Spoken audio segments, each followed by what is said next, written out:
28岁苗族男孩小杜为了赢得女孩芳心，决定举全家之力盖出村里首座水泥洋楼。然而跟相亲对象同居3天后准备结婚时，突然就被城里来的小伙横插一脚，眼睁睁地看着女孩上了对方的车，头也不回地跟着去县城过日子。汽车开走时还不忘按了声喇叭。小杜站在家门口沉默不语，对婚姻感到前所未有的迷茫。女孩是在苗族坡会上面认识的，这是苗族青年寻找佳偶的盛大节日。按照以往的传统，只要男孩芦笙吹得好，就能引来女孩子青睐。小杜父亲是元宝山苗寨有名的人物，年轻时吹得一手好芦笙，才顺利娶到杜嫂。如今年迈的老杜最着急的是要赶紧为3代单传的小杜找个媳妇。在苗寨28岁还没结婚，不仅会被说闲话，相亲时还会被女方处处为难，所以老杜拿出积蓄盖了个小洋楼，然后再每天教儿子练习吹芦笙。坡会开始的这一天，在外打工的苗族游子们都会回到山里，全村年轻人齐聚一堂展示才华。苗家少女们穿着华丽的苗衣，打扮出精致的妆容，在芦笙的优美旋律中翩翩起舞。男孩们也卖力地吹起芦笙，期待有姑娘能在自己脚上踩一踩，这是女孩表达喜欢的方式，踩得越狠，说明喜欢得越深。小杜虽然吹得不是特别好，但却幸运地博得了马星光的好感。被相中后，男方需要在女方家住上3个晚上。俩人坐在温暖的火炉前聊天，女孩甜美无瑕的笑容深深吸引着小杜，他们开始漫谈往事，分享彼此的故事。小杜初中毕业后就离开家乡，在外漂泊，在大城市的生活充满了艰辛与无助，目前正考虑准备回农村发展。而马星光一直憧憬着城市里的生活，表示并不想在老家。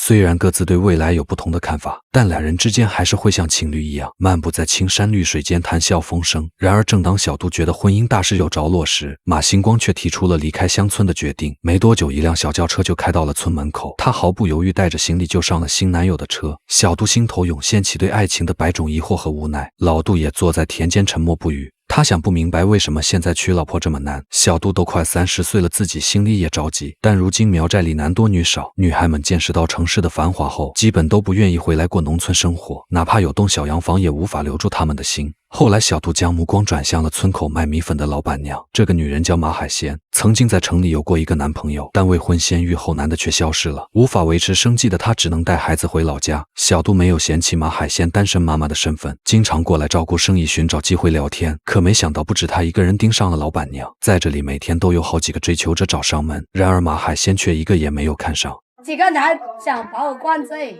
那肯定啊，把灌醉我们。那我们男人不在女人不在，男人没机会，你知道吗？曾经城市里的生活让他一直恋恋不忘，如果不是要照顾女儿，也不会回到这里，就算回来也不会这么快把自己嫁出去。现在的人懂得了，都想去外面找那种生活好一点的，如果是外面找不到的再回来，大把嘛，这里大把人还没得老婆。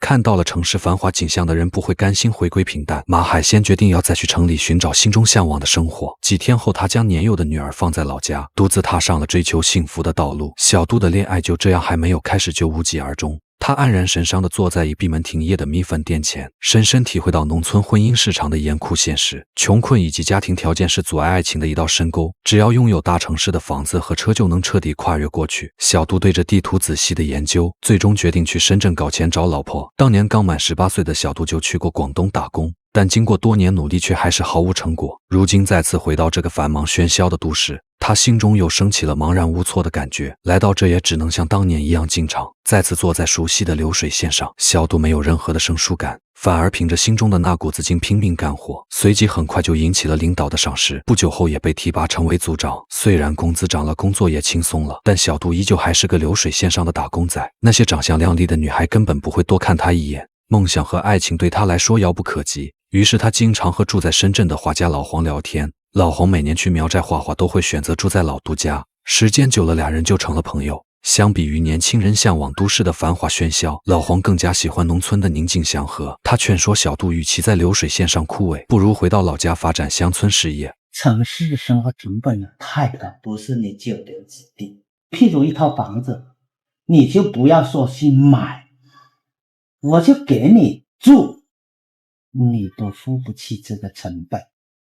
这座城市数不清的打工者就像河流中的细沙，只有少部分人才能够走到金字塔的顶端。但心有不甘的小杜决定再拼一把，他准备从手机生产转入销售行业，于是就回到柳州开始了推销。时间久了，在一家店里遇到了姓贾的货柜员，女孩刚好跟他一样是苗族人，俩人一来二往，逐渐熟悉起来，互相也升起了暧昧情绪，但谁都没去捅破那张纸，因为双方都面临未知的前途，生活上不能安定下来，感情更是何以谈起呢？就在这段恋情还不敢确定时，小杜的父亲突然生病了。原来老黄经常带学生来苗寨写生宣传，游客越来越多后，老杜也开了家旅馆，因每天劳累过度而导致住进了医院。在医院里，父子俩对未来规划聊了起来。老杜希望儿子能回来打理家里的生意。如今乡村旅游业越来越好了，只要肯努力就不会比城里过得差。听着父亲语重心长的劝说，小杜想着在城里也看不到什么希望，于是决定辞去工作回家创业。又一年春天，小杜带着行李回到老家，他即将在这里开启一段崭新的征途。旅游业旺季时做农家乐，淡季时就在稻田里搞荷花鱼，这种鱼肉质结实鲜美无比，不仅可以拿来款待游客，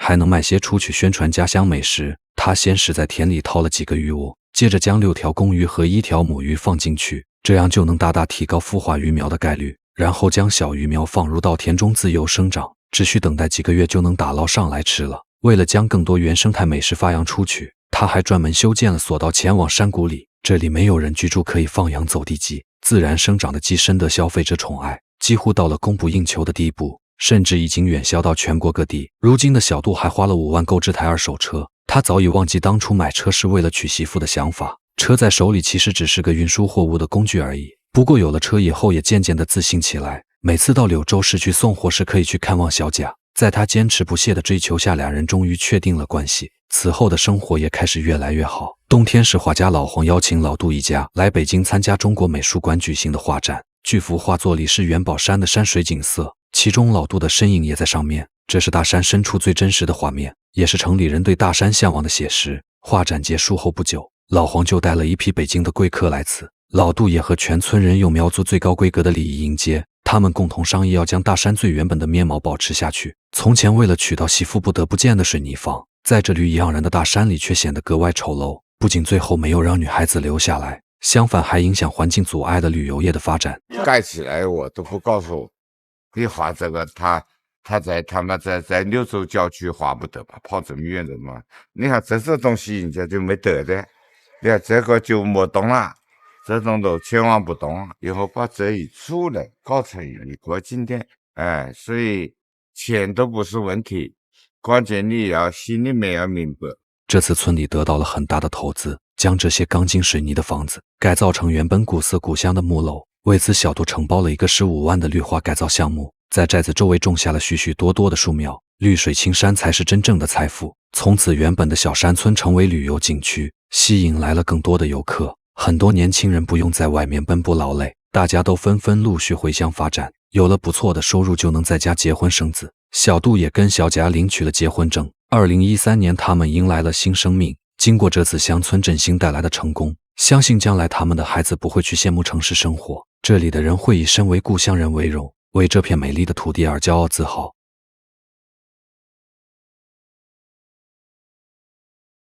兄弟们，老铁们，今天我要告诉大家，娶到这3种女人，那真的是你们的福气啊！特别是第3种，简直是祖坟冒青烟的级别。首先，如果你的妻子在家里的开支上省吃俭用，为你打点一切，那她真的是你的福星。这样的女人懂得如何为家庭打算，如何让你过上更好的生活。其次，如果你的妻子能挣钱补贴家用，那你已经超越了很多男人。这样的女人不仅在经济上给予你支持，更在精神上给予你力量。最后，如果你的妻子能够独当一面，为家庭全身心付出，对你好，对你的家人好，还死心塌地的爱你，那你真的是捡到宝了。这样的女人是家庭的支柱，是你的灵魂伴侣。所以，如果你遇到了这样的女人，一定要好好珍惜，她们是难得的宝藏，是你人生中的最大财富，你一定要好好珍惜她哟。